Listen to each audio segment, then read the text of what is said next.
He told himself he'd go back. One day. When things settled. When he was ready. When there was time. There was always another reason to wait.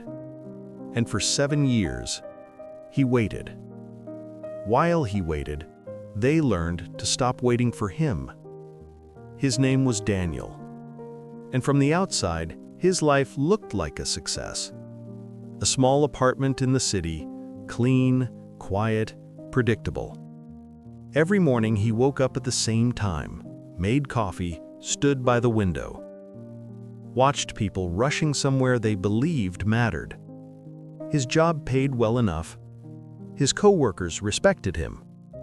He had friends, the kind you meet for drinks, laugh with, and never tell the full story to. No one asked too many questions. Not about where he came from, not about why he never went back, not about why he never said the word family. He had built something. Not a home, exactly, but something that looked like one. And for a long time, he told himself that was enough. What he didn't tell himself, what he avoided every time the thought came close, was why he had left in the first place. It wasn't for a better job. It wasn't for a woman. It wasn't for anything he could explain without going somewhere uncomfortable. He had left because staying had started to feel like slowly disappearing. Like being seen, but not understood. Like being there, but not really existing. And leaving had felt like survival. But he had never once stopped to ask a different question. What had his leaving felt like to the people who stayed? Back home in the house where he grew up, things had changed. Not suddenly, not dramatically, but quietly. The way things change when they have no other choice. His mother had started waking up earlier. At first, it was to listen for the phone, to see if maybe, just maybe, today would be the day he called. She used to set an extra cup on the table, just in case, just in hope. She stopped doing that after a while. Now she made tea for one, sat at the same table, drank it slowly, without looking at the empty space across from her. His younger sister had grown up. She got a job at the town's small school. She taught children how to read, how to speak, how to understand things that don't always make sense. She laughed more now, not because life had become easier, but because she had rebuilt something inside herself. The kind of laugh that takes years to come back. His father had changed too, though if you asked him, he would say he hadn't. He started taking long walks in the evenings, every day, same path, same time. He came back with dirt on his boots and something quieter on his face. Not sadness, not anger, something else, something closer to acceptance. The kind that doesn't arrive all at once, but settles in slowly after you've exhausted every argument you could have with reality. And through all of this, Daniel never called.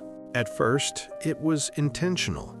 He told himself he needed space, time, distance. Then it became harder, because too much time had passed, and now calling would mean explaining, apologizing, admitting something he didn't have words for. So he waited, for the right moment, for the right version of himself, for a version of the past that would somehow be easier to return to. It never came. One evening in November, Daniel stood at his apartment window. The city was quieter than usual, or maybe he just noticed it for the first time. He had just turned 34. He didn't know why that number felt different. It just did, like something had quietly shifted, like a door had closed somewhere behind him. And for the first time in years, he thought about going home, not as an idea, not as a someday, as something real. He told himself they would be glad to see him. He told himself they had been waiting. He told himself it wasn't too late. He packed a bag that same night, didn't overthink it, didn't give himself time to hesitate. He bought the train ticket immediately before doubt could catch up with him. Then he sat in the dark, hands resting on his knees, apartment silent around him, repeating the same sentence over and over again. It's not too late. He had spent 7 years telling himself things. He was good at it. The house looked smaller than he remembered, or maybe memory had made it bigger, kinder, safer. He stood at the door, longer than he expected. He could hear something inside. Music, soft, familiar, and voices, his mother's, his sister's, his father's, blending together, effortless, like nothing had been missing. He knocked. The sound inside didn't disappear, it just paused, briefly, like something adjusting. Then, footsteps. The door opened. His mother stood there. She looked at him, not shocked, not overwhelmed, just looking, as if she were trying to place something that used to belong to her life. For a moment, neither of them spoke. Then she said, "Daniel." Not a question, not relief, not even surprise, just his name, flat, certain, like a fact she had already accepted long ago. He stepped inside. The house smelled the same, felt the same, and yet everything was different. They gave him tea.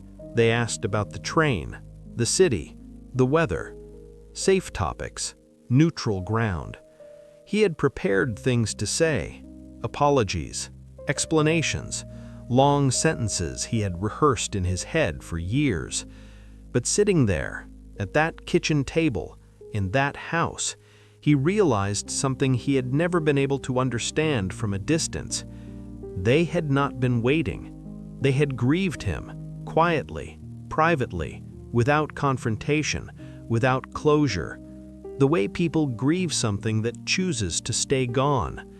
And then, slowly, they had moved forward, not because they stopped caring, but because they had no other choice. There was no resentment in their faces, no anger, no accusation, and somehow that made it worse, because anger would have meant he still mattered in the way he remembered.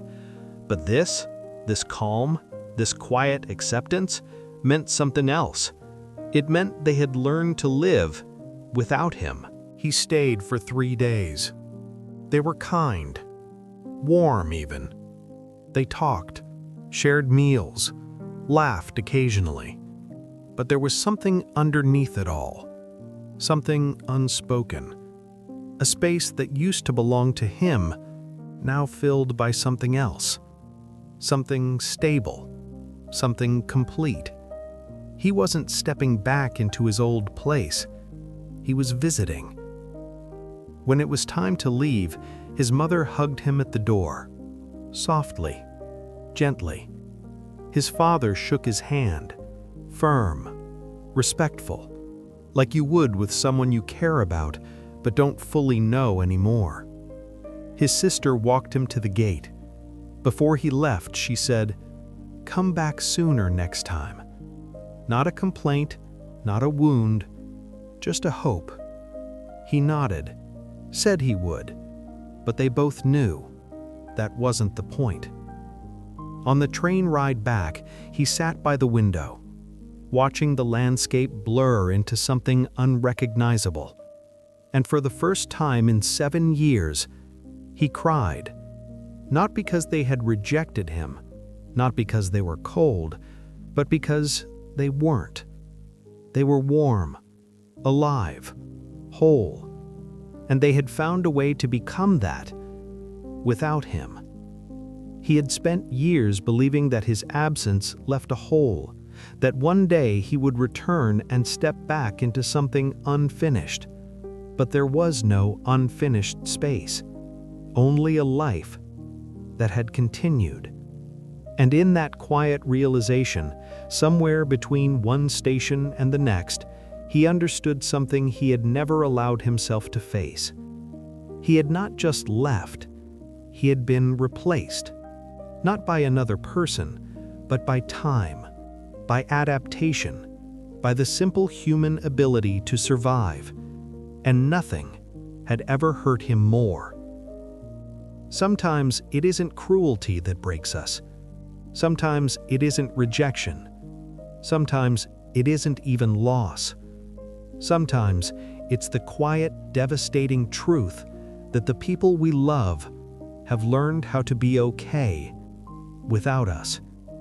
And by the time we come back, the space we once filled has already learned how to breathe on its own.